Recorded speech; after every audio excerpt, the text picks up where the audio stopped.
तारीख है 20 नवंबर 2024 और परंपरा के मुताबिक वोटिंग खत्म हो गई है, तो एग्जिट पोल भी सामने आ गए हैं। लेकिन क्या ये एग्जिट पोल जो सामने आ रहे हैं महाराष्ट्र और झारखंड को लेकर के, उन पे अब एतबार किया जा सकता है? जो हमारा पुराना इतिहास रहा है, जो पुराने चुनावों के कुछ अनुभव रहे हैं, उसको लेकर के क्या हमने कुछ सबक सीखे हैं, या फिर ये एग्जिट पोल ही अंतिम नतीजों में भी तब्दील होंगे? इसको लेकर हमारे साथ बात करने के लिए मौजूद हैं वरिष्ठ पत्रकार और लेखक अभय कुमार दुबे। तो सर, शुक्रिया वक्त देने के लिए। सर, आंकड़े तो सरकार बना रहे हैं बीजेपी की, एग्जैक्ट आंकड़ों में नहीं जाते हैं क्योंकि उसका कोई फायदा नहीं है। क्या मैं सच हूँ? ये बिल्कुल आपने ठीक कहा। लोकसभा में एग्जिट पोल गलत साबित हुए, उसके बाद हरियाणा में एग्जिट पोल बिल्कुल गलत बिल्कुल गलत साबित हुए। कोई गारंटी नहीं कि ये एग्जिट पोल जो झारखंड और महाराष्ट्र के बारे में है ये सही साबित हो।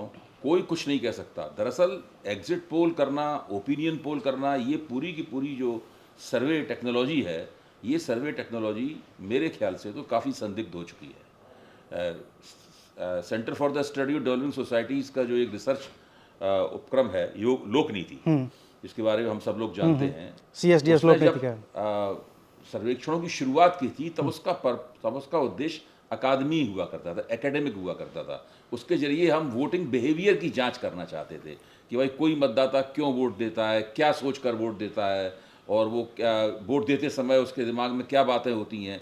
इन सब बातों के लिए ये सब चीज़ें शुरू हुई थी। फिर धीरे धीरे इनका एक मार्केट बन गया और फिर मीडिया मंचों की तरफ से इन्हें स्पॉन्सर किया जाने लगा, और आप देख ही रहे हैं उसका आखिरकार हश्र क्या हुआ उसका। तो क्या ये समझ लिया जाए कि CSDS ने जिस अच्छी नीयत के साथ ये पूरा शुरू किया था कि हम कम से कम मतदाता का बिहेवियर समझ सकें, उसके मुद्दे समझ सकें, वो क्यों वोट देता है, नहीं देता है, किसी नेता को चुनता है, नहीं चुनता है, तो हम आने वाली नस्लों को पढ़ा सकें कि 20 साल पहले जो चुनाव हो रहे थे उसमें वोटर क्या सोचता था। मकसद ये होता था कि एक सुराग हमें मिल सके, एक अंदाजा हम लगा सकें कि क्या है। इसका मकसद कोई भविष्यवाणी करना नहीं होता था, सीटों की घोषणा करना नहीं होता था, वोटों का कोई प्रतिशत बताना और उसके आधार पर सीटें निकालना, ये उसका मकसद नहीं होता था। तो उसका मकसद ही कुछ और था। बाद में बाजार की ताकतों ने इसे कुछ का कुछ बना दिया।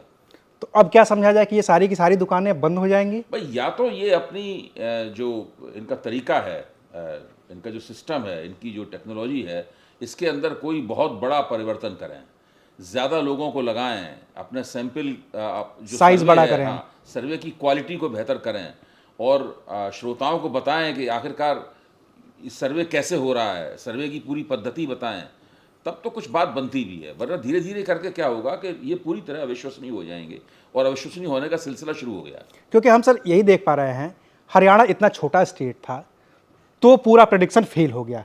महाराष्ट्र इतना बड़ा इलेक्शन, जी, इतने सारे रीजन में बटा हुआ, 288 सीटें, 6 पार्टियां खुद कंफ्यूज है कि हम किसके कैंडिडेट हैं, शिवसेना, उद्धव के। वहां पर चुनाव चिन्ह तक याद नहीं हो रहे हैं। वहाँ हालत ये है कि इतने तरह के चुनाव चिन्हों पर चुनाव बिल्कुल मतदाताओं के सामने है कि मतदाताओं की समझ में नहीं आ रहा कि कौन किसका चुनाव चिन्ह है। मैं 10-12 दिन तक खुद मुंबई में रहा था, ग्राउंड पे रहा, तो पता चल रहा है कि शिवसेना वाले कंफ्यूज हैं कि अच्छा तीर धनुष, अच्छा उनका वाला है, ठीक ठीक ठीक ठीक, नहीं मैं तो इनके साथ हूँ, अब मशाल के साथ हूँ। तो जब इतना बड़ा वहाँ पे कंफ्यूजन है, तो मतदाता आखिर कैसे इसको तय कर पा रहा होगा अपने वोटिंग को, और फिर कैसे ये सर्वे एजेंसियां कर पा रही होंगी? मतदाता को आखिरकार अपने वोट के बारे में तो तय करना ही है, उसने किया होगा, उसने वोट डाला होगा। सवाल मतदाता का नहीं है। सवाल ये है कि मतदाता की प्राथमिकता बताने के नाम पर जो सर्वे एजेंसियां बाजार में हैं, जो बहुत सारे मीडिया मंच, टीवी चैनल हों या कोई और हो, अखबार हों, बड़े बड़े अखबार भी कराते हैं, हिंदू कराता है, इंडियन एक्सप्रेस कराता है, बड़े बड़े अखबार भी कराते हैं, तो वो भी बाजार में हैं, और उनकी तरफ से एक तरह का दबाव पैदा होता है। और उस दबाव का सामना जो सर्वे करने वाली एजेंसियां हैं वो कैसे करती हैं, क्या करती हैं। देखिए, अभी तक होता क्या रहा है, किसी एक सर्वे एजेंसी के मान लीजिए 2 भविष्यवाणियां ठीक निकल गई, तो उसकी साख बन गई, उसके आधार पर उसने अपना रेट बढ़ा दिया, और रेट बढ़ाने के बाद लोग उम्मीद करते हैं इसका हर बार सही निकलेगा, लेकिन तीसरी बार उसका गलत निकला।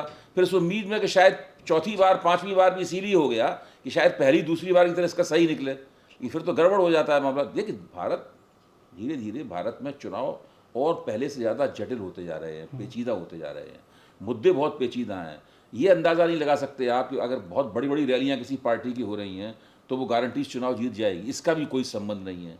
मतदान प्रतिशत का भी कोई सीधा संबंध नहीं है, तो बहुत मुश्किल है पता लगाना।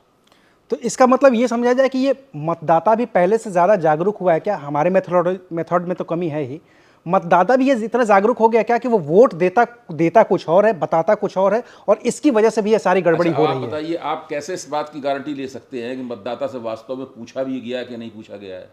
इस बात की क्या गारंटी है आपके पास? एक ज़माना था जबकि सर्वे करने वाले जाते थे मतदाता से, पूछते थे।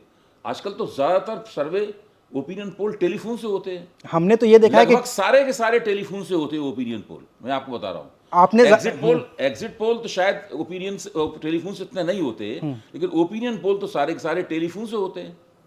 तो आप उसमें कैसे आप अंदाजा लगाएंगे कि वास्तव में मतदाता से बात ठीक से पूछी भी जा रही है कि नहीं पूछी जा रही है? किसका फ़ोन है? एक आदमी के पास कई फ़ोन होते हैं, फ़ोन किया गया, किसने फ़ोन उठा लिया, किससे पूछा गया, कुछ पता नहीं है। हमने तो ये भी देखा है सर कि आपने ज़्यादा देखा होगा इसको, कि किसी को फॉर्म भरने के लिए दिया गया कि भाई जाओ सर्वे करके आए, चाय की दुकान पे बैठा हुआ आदमी 10-20 फॉर्म लिया हुआ है, अच्छा इसमें ये भर गया और वो गलत हो गया। लेकिन पहले फिर भी कम गलत होता था, अब ज़्यादा ही गलत होने लगा है। गड़बड़ी तो हर जगह हो सकती है, बेईमानी हर जगह हो सकती है, लेकिन निजी तौर पर किसी मतदाता के पास जाना, उससे पूछना, उसमें फिर भी ईमानदारी का प्रतिशत काफ़ी रहता है। जब से ये टेलीफोन के ज़रिए होने लगे हैं, ट्रैकर चलने लगे हैं, ये सब होने लगा है, तो उसमें दावेदारियाँ बहुत हैं, लच्छेदार बातें बहुत हैं, लेकिन नतीजों की, भविष्यवाणियों के सही निकलने की गारंटी न्यूनतम है। तो अब इसको क्या माना जाए सर कि जो एग्जिट पोल अभी आए हैं, जिसमें महाराष्ट्र में और झारखंड में दोनों में बीजेपी की सरकार बनती नजर आ रही है, क्या हम इसको ठीक उल्टा करें? नहीं, उल्टा क्यों कीजिए, उल्टा कीजिए। एग्जिट पोल वालों ने अपना काम कर दिया, अब हम लोग 23 तारीख को देखेंगे क्या होता है। उसके हिसाब से फिर दोबारा हम वापस जाएंगे और एग्जिट पोल में विचार कर सकते हैं कि वास्तव में हुआ क्या।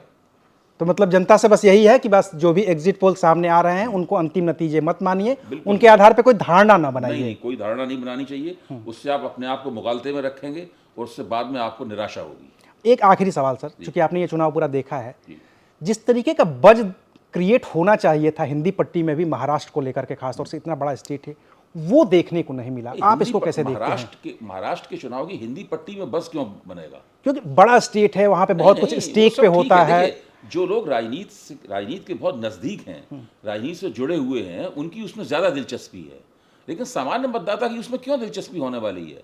आप देखिए, भारत एक बहुत बड़ा देश है, इसको सब कॉन्टिनेंटल प्रोपोर्शन का कंट्री कहते हैं, महाद्वीपीय आकार का देश है। इसके अंदर एक राज्य दूसरे राज्य के बीच में बहुत फासले हैं।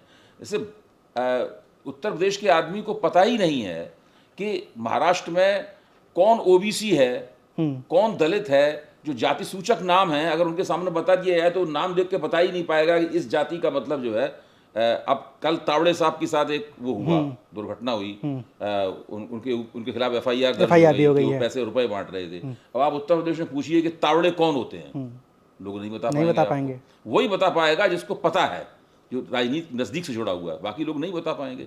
तो ये बहुत मुश्किल है। अब मराठा और कुनबी में क्या फ़र्क होता है, ये बहुत सारे पत्रकारों को नहीं पता है। कुनबी क्यों ओबीसी हैं और मराठा ओबीसी क्यों नहीं है?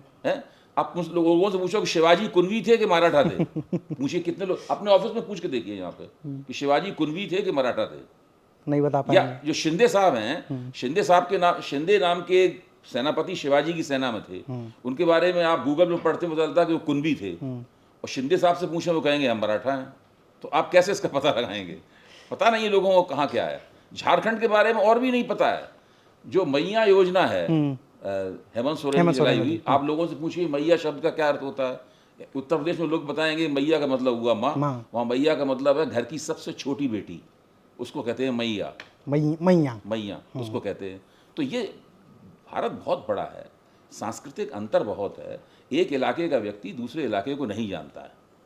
चलिए, तो कुल मिलाकर बात यह है, इतनी सी है कि एग्जिट पोल आए हैं, एग्जिट पोल के आंकड़े तमाम अलग अलग एजेंसियां अलग अलग जारी करेंगी, लेकिन इन पर एतबार करने से पहले कुछ घंटों का इंतजार कर लीजिए, और 23 तारीख को जब आखिरी नतीजे आएंगे तो तभी आखिरी फैसला होगा कि कौन जीता कौन हारा।